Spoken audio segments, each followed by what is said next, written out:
Sir operation Narnia పేరుతో ఇజ్రాయెల్‌లోని ఉన్న Mossad అనేది ఇరాన్‌కి చెందిన న్యూక్లియర్ సైంటిస్ట్‌లని 10 మందిని అది కూడా నిద్రపోతున్నప్పుడు చంపేసింది సార్. ఇది ఇప్పుడు ప్రపంచవ్యాప్తంగా కూడా వైరల్ అయిపోయింది.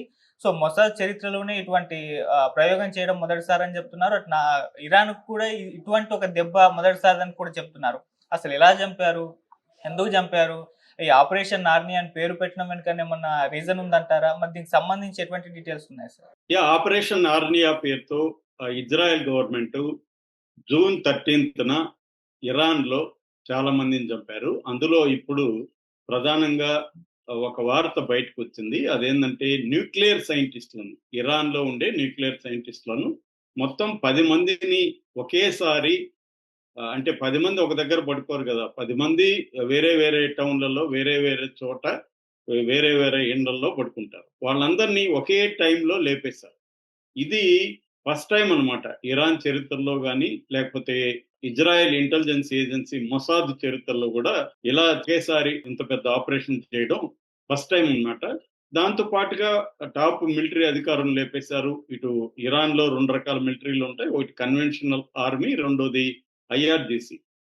ఐఆర్‌జీసీ అంటే ఇస్లామిక్ రెవల్యూషనరీ గార్డ్ కోర్ అంటారన్నమాట. దానికి సంబంధించి ఒక 10, దీంట్లో ఒక 10 మందిని లేపేశారు. అట్లాగే ఇంటెలిజెన్స్ ఉంటది గదా! వాళ్ళకి కూడా ఇరాన్‌కి కూడా ఒక ఇంటెలిజెన్స్ నెట్‌వర్క్ ఉంటది. దాంట్లో గూడా ఒక 10 మందికి పైన లేపేశారు. ఇదంతా కూడా కోఆర్డినేటెడ్‌గా జరిగింది. ఇప్పుడు మనం చెప్పుకునే టాపిక్ మాత్రం ఓన్లీ న్యూక్లియర్ సైంటిస్ట్‌లకి సంబంధించి ఆపరేషన్ నార్నియా పేరుతో ఎలా చంపారు అనే విషయాన్ని ఇజ్రాయెల్‌కి సంబంధించిన ఛానల్ ఎన్12 అనే ఒక 2 న్యూస్ ఏజెన్సీలు బయట పెట్టాయన్నమాట. ఇది ఇప్పుడు ప్రపంచవ్యాప్తంగా వైరల్ అవుతుంది. సో, ముందుగా వాళ్ళెలా చేశారు? దాని తర్వాత దానికి సంబంధించి ఇరాన్ ప్రతిక్రియ ఏంటి? ఈ విషయాలు మనం మాట్లాడుకుందాం. సో, మామూలుగా మొసాద్ అనే సంస్థ చాలా పవర్‌ఫుల్ సంస్థ. గతంలో గూడా వాళ్ళు అడాల్ఫ్ ఐక్‌మెన్ అని, అంటే ఒకప్పుడు జూలని ఎట్లా ఈ జూస్‌ని, యూదులంటారు తెలుగులో, యూదుల్ని జర్మనీలో హిట్లర్ కాలంలో 60,00,000 మంది యూదుల్ని చంపేస్తాడన్నమాట హిట్లర్. ఆయన చాలా సిస్టమాటిక్‌గా వాళ్ళని ఏరి ఏరి చంపాడు. వాళ్ళల్లో కొంతమంది అధికారులు, అంటే టాప్ బ్యూరోక్రాట్స్ ఉంటారు. వాళ్ళు అత్యంత క్రూరంగా కొంతమందిని చంపారు. అందులో ఒకతన్ని పట్టుకోవడానికి మొత్తం మొసాదు ట్రై చేసి చివరికి అతను అర్జెంటీనాలో వేరే పేరుతో దాక్కొనుంటే 30 మంది టీము అతన్ని జాగ్రత్తగా వెంటాడి పట్టుకొనొచ్చి వాళ్ళ దేశంలో కోర్టులో ప్రవేశపెట్టి అతనికి ఉరిశిక్ష చేసి చంపేశారు. ఐక్‌మన్ అతని పేరు. అడాల్ఫ్ ఐక్‌మన్.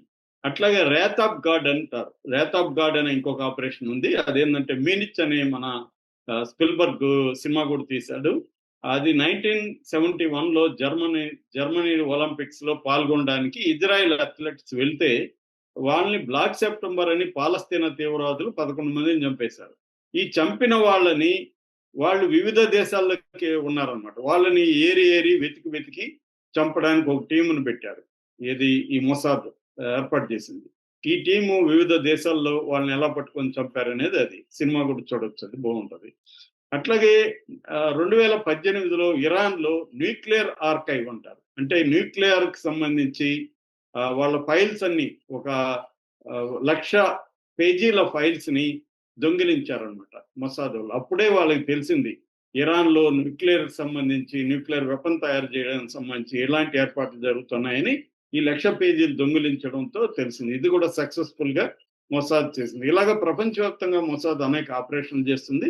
బేసిక్‌గా ఇరాన్‌లో 3 రకాల ఆపరేషన్స్ మొసాద్ చేస్తుంది. ఒకటి సైబర్ అటాక్స్ చేయడం. అంటే హ్యాకింగ్ చేసి వాళ్ళ సిస్టమ్స్‌ని దెబ్బతీయడం. దీన్ని స్టక్స్‌నెట్ అంటారన్నమాట. Very popular. స్టక్స్‌నెట్ అనే ఒక వైరస్‌ని వాళ్ళ సిస్టమ్స్‌లోకి ప్రవేశపెట్టి ఆ డేటా దొంగిలించడం, వాళ్ళ సిస్టమ్స్‌ని పనిచేయనీయకుండా చేయడం, ఇది చేసింది. రెండవది వీళ్ళ సైట్‌లని, ఈ న్యూక్లియర్ సైట్‌లని సబోటేజ్ చేయడం. సబోటేజ్ అంటే ధ్వంసం చేయడం. మూడవది అసాసినేషన్ చేయడం. ఇప్పటివరకు ఇరాన్ మొత్తంగా ఇజ్రాయెల్ ఇరాన్‌లో మొత్తంగా 14 మంది టాప్ సైంటిస్ట్‌లని చంపేశారు. ఫస్ట్ వాళ్ళు చంపిన సైంటిస్టు 2020లో మొహ్సేన్ ఫక్రీజడేన్ అనే ఆయన్ని చంపారన్నమాట. ఇది కూడా ఒక రోబో స్నైపర్. స్నైపర్ మనిషి ఉన్నాడు అక్కడ. ఒక ట్రక్‌లోకి ఒక రోబో స్నైపర్‌ని పెట్టి ఇతనున్న కారు మీదకి కాల్పులు జరిపించి చంపారన్నమాట. హై టెక్నాలజీని ఉపయోగించడం అనేది మొసాద్ ఇప్పటి నుంచో చేస్తుంది. అలాగా ఇప్పుడు ఆపరేషన్ రైజింగ్ లైన్‌లో భాగంగా ఆపరేషన్ నార్నియా అనే పేరుతో నిద్రపోతున్న 10 మంది సైంటిస్ట్‌లను ఒక్కసారిగా ఎలా లేపారు? అంటే అసలు ఈ పేరెందుకు పెట్టారు ఫస్టు నార్నియా అనే పేరు? నార్నియా అనేది పేరేందంటే సిఎస్ లూయిస్ అనే ఒక రైటరు 1950 నుంచి 56కి 7 నవలలు రాశాడు. 'క్రానికల్స్ ఆఫ్ నార్నియా' అని. ఈ మళ్ళీ అవి సినిమాలుగా గూడా వచ్చాయన్నమాట. సో, ఈ నార్నియా అనేది ఏందంటే ఒక ఊహా ప్రపంచం. ఆ ప్రపంచంలో యానిమల్స్ మాట్లాడతాయి. ఇందులో అస్లాన్ అనే ఒక లయన్ ఉంటది. అది అందరిని కాపాడుతూ ఉంటది. అందుకని వీళ్ళు నార్నియాని ఎంచుకొనుకున్నారంటే ఒక ఇది రియల్‌గా ఇలా చంపగలరా ఎవరైనా అనుకుంటారు. ఇదొక అద్భుతం గాబట్టి నార్నియా అనేది పేరు పెడదామని వాళ్ళు అనుకున్నారు. సో, వీళ్ళు ఎలా చంపారు? ఏందంటే ఫస్టు ఇన్ఫర్మేషన్ కలెక్ట్ చేశారు. ఏ సైంటిస్టు, వాళ్ళ పేర్లేంటి, వాళ్ళు ఎక్కడెక్కడ ఉంటారు, అవన్నీ డీటెయిల్స్ కలెక్ట్ చేశారు. ఈ డీటెయిల్స్ కొంతమంది చెప్పేదేమంటే ఇంటర్నేషనల్ అటామిక్ ఎనర్జీ ఏజెన్సీ దగ్గర లిస్ట్ ఉంటది. వాళ్ళ దగ్గర నుంచి వీళ్ళు కొట్టేశారని చెప్తారు.